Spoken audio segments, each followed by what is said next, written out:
Olá pessoal, sejam bem-vindos. Vamos a mais uma videoaula sobre lógica de programação. Desta vez vamos estudar as estruturas de repetições. Vamos lá?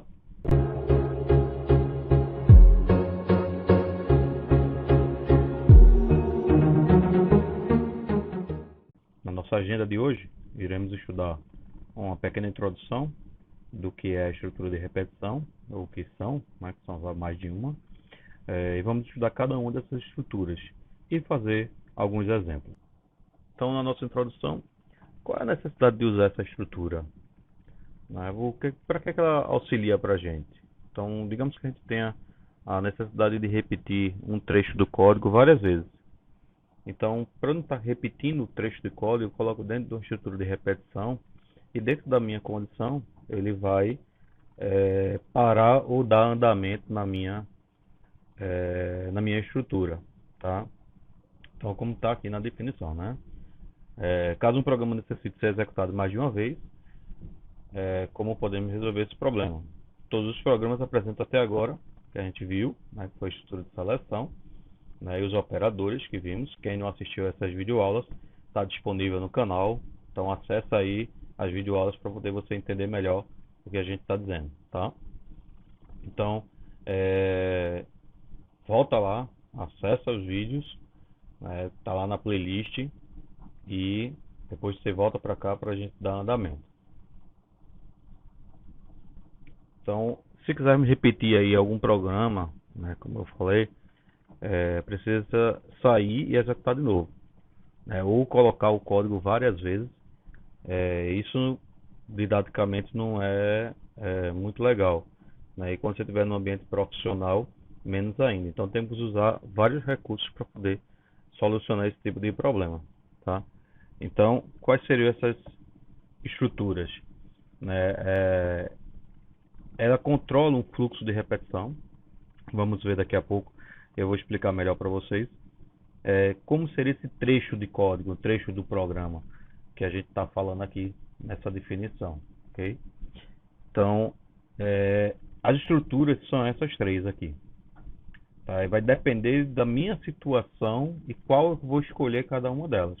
Então, eu vou usar essa aqui sempre, porque eu gosto de usar o para. Não, não é assim. Você tem que analisar o problema e decidir qual tipo de solução você vai utilizar. Então, por exemplo, vamos começar com o para e aí seguiremos essa ordem, certo? Então, vamos lá. Então, veja, a estrutura de repetição para, ela deve ser usada quando sabemos o número exato de repetições. Por exemplo, eu quero pegar a nota de 10 alunos. Eu sei que são 10 vezes e eu vou ter que pedir a nota do aluno 1, a nota do aluno 2 e assim sucessivo. Então eu sei o número de alunos que eu vou estar solicitando. Então eu sei quantas vezes eu vou repetir esse trecho de código. E aí eu uso a estrutura do para. Tá? Isso não quer dizer que com enquanto e com repita não dê para fazer. Dá. Mas a estrutura do para ele já tem um fluxo que ele é utilizado na variável de controle, né, que eu vou mostrar já já onde é que a gente implica ela, que ela consegue fazer esse controle, esse contador interno na própria estrutura. Tá? E para ser essa variável de controle que a gente cita aqui, tá? Então essa variável de controle aqui, ó, que eu estou citando aqui na definição, ela tem que ser declarada do tipo inteiro, tá? A forma sintaxe aqui da estrutura é justamente essa. Para a variável de controle, tá? Que você pode dar o nome que você quiser para essa variável. Ela vai sair de um valor inicial e vai até um valor final, certo? Então a estrutura é essa. Uma variável de controle, um valor inicial até um valor final. E aqui dentro é que ficam meus comandos, seja ele quais forem para resolver meu problema. Então vamos a um exemplo. Eu quero que calcule a soma de todos os números pares de 1 até 1000. Como é que você faria isso? Você teria que pedir ou pegar de um sistema, né, o número. Dê um número, ele vai dando 1, 2, 3, e você tem que calcular se esse número é par ou ímpar. Então, sabemos lá que na matemática, né, um número para ser par, o resto da divisão tem que ser igual a zero. Então eu tenho que fazer essa verificação. Eu tenho que pegar o número que eu estou executando, verificar se o resto da divisão é zero. Se for, eu vou fazer uma acumulação para realizar a soma depois. Então, vimos em outras videoaulas que temos o operador mod. Esse operador, ele traz o resto da divisão. Então ele faz a divisão e mostra o resto dessa divisão, a parte inteira. Né? Tem lá nos operadores essa explicação com mais detalhe, lá nas outras videoaulas.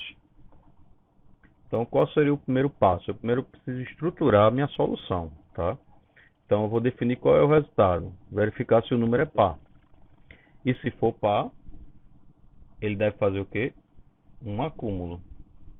Então, se for par esse número, ele vai fazer um acúmulo, ele vai somar. Tá? 2. 2 é par. Então, eu pego o 2 e guardo. 4 também é par. Então, eu pego o 2 que eu tinha, com mais o 4, agora eu tenho 6. E assim eu vou seguindo até esse número de 1000, né, que foi estipulado no exercício. Então, a saída qual vai ser? O resultado de todos os números pares, a soma de todos os pares. Né? E na entrada, eu não preciso pedir nada ao usuário. Se ele já disse que tem que ser de 1 até 1000, eu não preciso pedir nada ao usuário. Vamos ver na prática como é que fica isso. O código na prática fica mais ou menos dessa forma. Tá? Aqui eu botei um comentário explicando qual é o exercício da gente. O nome aqui do algoritmo, chamado soma dos pares. Então, o programa que imprima a soma de todos os números pares de 1 até 1000. Declarei duas variáveis aqui, do tipo inteiro.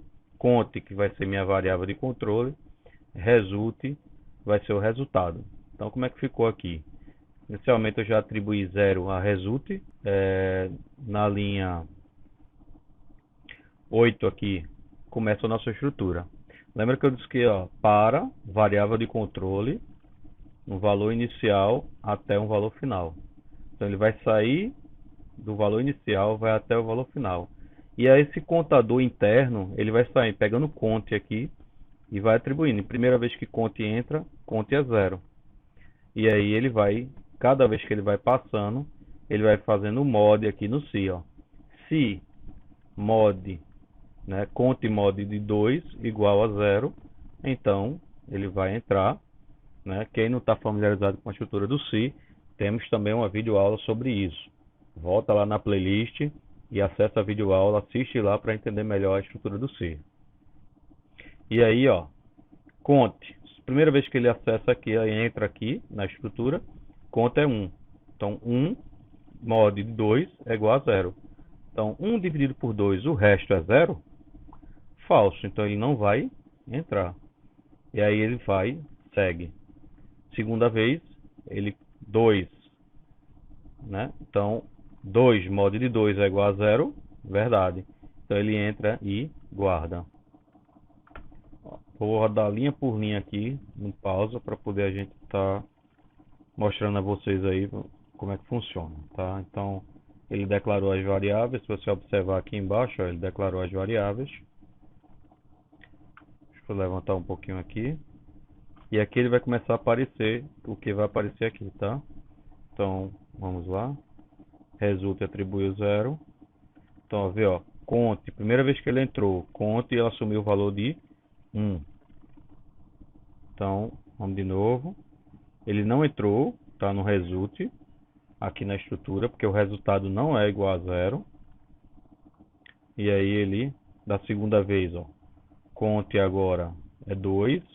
E aí ele faz a conta e faz o acúmulo aqui em resulte. Tá, mais uma vez. 3 é o valor de conte. 2. Agora 4, ele entra de novo e faz o acúmulo. Ele acumulou. Então ele vai fazer esse passagem aí até conte chegar até 1000. Quando o conto passar a ser 1001, ele não executa mais e vai embora. Vou rodar tudo de uma vez agora. E rodando de uma vez, ele dá o valor aqui final de 250.500. É o valor da soma dos pares de 1 até 1000. Vamos a outra parte aqui que falta ver como para. O para, ele tem uma estruturazinha chamada passo. Esse passo, ele vai do valor inicial ao valor final, pulando quantos passos tem. Professor, por que ele não colocou o passo ali no exemplo anterior? Porque como era para sair de 1 em 1, ele não precisa colocar o passo. Como ele é crescente de 1 em 1, então 1 mais 1, 2, mais 1, 3, mais 1, 4, ele não precisa colocar na estrutura o termo passo, que é esse termo aqui, tá? Esse X aqui representa quantas vezes você quer que ele pule. E também o passo pode ser negativo. Então vamos ver na prática como é que seria. Então eu trago esse outro exemplo para vocês aqui, que é um exemplo de passo, né, onde ele vai estar imprimindo na tela de 1 até 10 os passos 3 em 3. Então, passo positivo, né, ele vai sair do valor de 1 e vai até 10. Tá? Sim, outra coisa, pessoal, ó, só para ficar bem claro, não é obrigatório sempre começar em 1 não, tá? Bom, rodando passo a passo aqui, vê que ele imprimiu o valor inicial, aí ele soma mais 3 e imprime o próximo, soma mais 3 e imprime o próximo, soma mais 3 e imprime o próximo, até o valor final ser alcançado, que no caso o último valor a ser impresso vai ser o 14, porque 14 mais 3 é 17 e ele passa o valor final. Está aqui o valor aqui embaixo desse resultado, certo? Então, como é que seria se fosse um passo negativo? Então, eu quero que ele imprima na tela aqui, de 20 até 0. Vou botar aqui um passo menos 2. Então, quais são os números que vai ser impresso na tela? Começando de 20 e retirando 2 até chegar em 0. Então, vamos lá, passo a passo primeiro. Deixa eu afastar um pouquinho aqui. Então, vamos embora. 20, 18 e ele vai fazendo a subtração até chegar no valor 0, tá? Porque coincidiu o valor 0 ser o último a ser impresso, porque o próximo é menos 2, ok? Bom, pessoal, chegamos mais ao fim de uma videoaula, né? Obrigado pela participação de vocês. Então, se quiserem assistir as outras videoaulas, é só acessar o nosso canal, Professor David Remígio, tá? Ou acessar o nosso site, está aqui na tela para vocês. Então, obrigado, até a próxima.